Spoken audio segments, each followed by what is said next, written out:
There's a moment near the end of this episode where Rhaenyra Targaryen stands at the foot of the Iron Throne with someone else's blood on her boots, and she can't stop crying. Not tears of triumph, not the look of a woman who just won a war. She looks like someone who just realized winning and losing might feel exactly the same. That's the episode we need to talk about. Episode 2 of House of the Dragon's 3rd season picks up in the wreckage of the Battle of the Gullet. And instead of giving us a breather, it speeds up. By the time the credits roll, a queen has been crowned, a king has lost his head, and at least one character is about to become a lot more dangerous. So let's break down what actually happened, what it means, and the moments everyone's going to be talking about going into episode 3, a mother who loses her words. The episode opens with Baela Targaryen flying home with a body. Jacaerys Velaryon, Rhaenyra's firstborn son, the boy who was supposed to be her heir, didn't survive the battle. And here's the thing worth sitting with. Baela was there. She could have grounded him, talked him out of the reckless plan that got him killed. Instead, she followed him, because in the moment, it felt like the right call. That's the quiet tragedy buried in this war. Half the people fighting it are still kids who genuinely believe they're doing the right thing. When Rhaenyra reaches her son's body, she doesn't rage. She asks him why, over and over. It's not a question for an audience. It's a question for a boy who can't answer anymore. And when Sir Laurent tries to physically pull her away, she turns on him instead, reminding him that his failure to control Jace is part of why this happened at all. He offers his life an apology as if that could undo anything. It can't, and the show knows it can't. That's the point. Through all of this, Mysaria is quietly becoming Rhaenyra's closest confidant. And Daemon notices. He doesn't say much about it directly, just an offhand comment about Rhaenyra's new advisor. But the subtext is loud. He's used to being the one she leans on. That's shifting, and he knows it. A son looking for his father. While Rhaenyra grieves a son she lost, Alan is desperately searching for a father he never really had. Corlys Velaryon survived the wreck of his ship, but barely. And when Alan, Adam, and Baela finally find him on the beach surrounded by burning wreckage, he delivers the line that's going to define this episode. If this be victory, I pray I never see another. It lands like a gut punch, but it's also doing something subtler. Corlys has spent the entire war chasing legacy and lineage, and what he's left with after the battle is a burned castle and very little else to give his son, except, finally, a name. For Alan, that's actually everything. He never wanted ships or titles. He wanted to belong to someone. Now he does. There's a quieter, sadder thread running alongside this. Rhaena, Baela's twin sister, shows up at the Vale asking for shelter and gets turned away. The cruel irony is that it was practically implied to her that taming a wild dragon would prove her worth to this family. Now that she's done exactly that, there's suddenly no room for her. She's a teenager trying to find her place in a family of dragon riders, and the door keeps closing in her face. A king with something to prove. Meanwhile, Aegon and Larys are still on the run, and their captors are ambushed by Triarchy raiders fleeing the aftermath of the Gullet. Aegon takes the opportunity to lash out violently at the youngest soldier he can find, which says a lot about where his head is right now. This is a man without a crown, without an army, without his dragon, desperately trying to prove to himself that he's still dangerous. Against Larys' advice, Aegon insists on heading toward Rook's Rest, convinced Criston Cole's loyalty will still be there waiting for him. But Cole's priorities have already shifted. The moment he spots Vhagar flying toward Harrenhal, he redirects his entire force there instead. It's worth asking whether Cole is actually loyal to Aegon at all, or whether he's just been chasing his own grudge against Rhaenyra and Daemon this entire time, using Aegon as a convenient banner to fight under. Daemon's reckoning. At Riverrun, Daemon is celebrating a hard-won victory with the Starks when news of Jace's death arrives. For a man who spends most of this show wearing armor over his emotions, the crack in his composure here is genuinely striking. Sir Oscar Tully is the one who notices it first, and there's something almost paternal in the way Daemon looks at him afterward, like he's quietly found a substitute for the son he can no longer protect. Before he leaves for Dragonstone, Daemon has one last conversation with Alice Rivers, and it's a small moment that's about to have massive consequences. She asks for Harrenhal, a castle nobody actually wants because of its supposed curse. It's a reasonable request from a woman who has given him real information and real help. Daemon dismisses her, essentially because she's a midwife, a woman without status, and not worth taking seriously.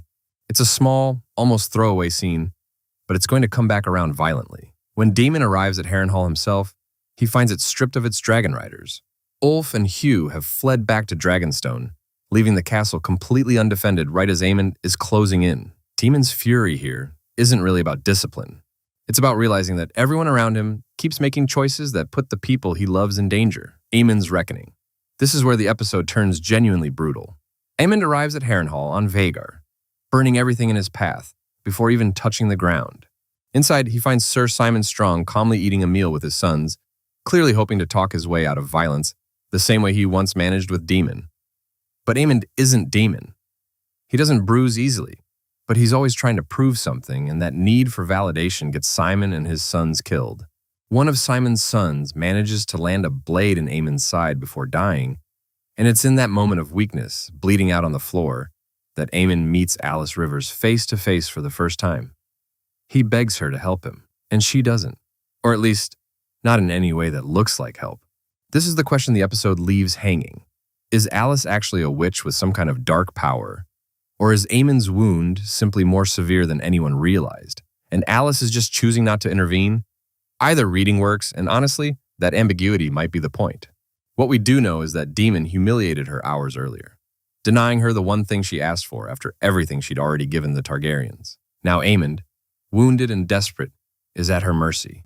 Whether or not she's supernatural, she has all the power in this scene, and she knows it.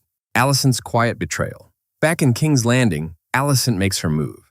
She approaches Sir Luther Largent, commander of the Gold Cloaks, knowing his loyalty has always quietly belonged to Daemon.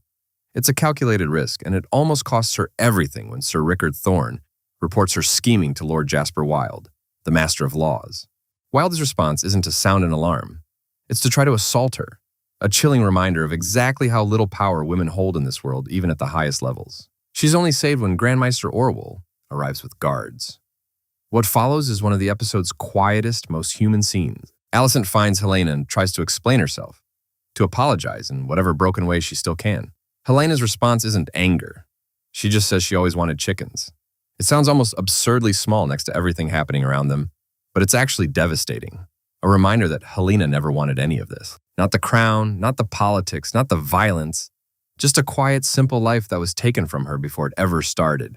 The throne and the price of it. When Rhaenyra and Daemon finally reach the throne room, they're outnumbered until Largent's gold cloaks turn the tide. But taking the city isn't the same as legitimizing the claim.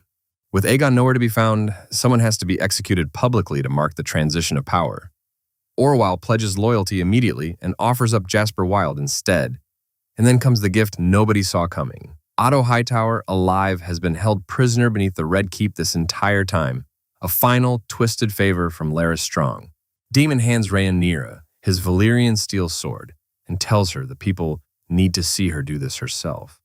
And this is where the episode earns everything it's been building toward. Rhaenyra has spent 2 seasons being told she's too soft for this throne. And here she is, finally forced to prove otherwise in the most literal, gruesome way possible. She closes her eyes. Her first strike misses his neck entirely. She has to finish the job a second time, sobbing through it, completely unable to separate grief for her sons from what she's doing to this old man in front of her. It's not triumphant. It's not supposed to be. She walks to the throne with someone else's blood on her boots, deliberately echoing an earlier moment in the series when blood ran down her own legs after childbirth. The visual is doing the talking here. Power and pain have always been tied together for her, and now the cycle has just completed itself in the cruelest way possible. When she finally turns and sees Alicent and Helaena standing in front of Otto's body, neither woman says anything. They don't have to. Years of friendship, betrayal, and now this. Written across both their faces in total silence. What makes this episode work isn't the action. It's that almost every major character is forced into a version of themselves they didn't want to become. Rhaenyra becomes a killer to prove she deserves a throne she's not sure she even wants anymore. Aemond becomes vulnerable for the first time in the entire series. Alicent finally chooses honesty, years too late to undo the damage. And Alice Rivers, quietly humiliated and dismissed, has just been handed enormous power over the one person who could have stopped her cold.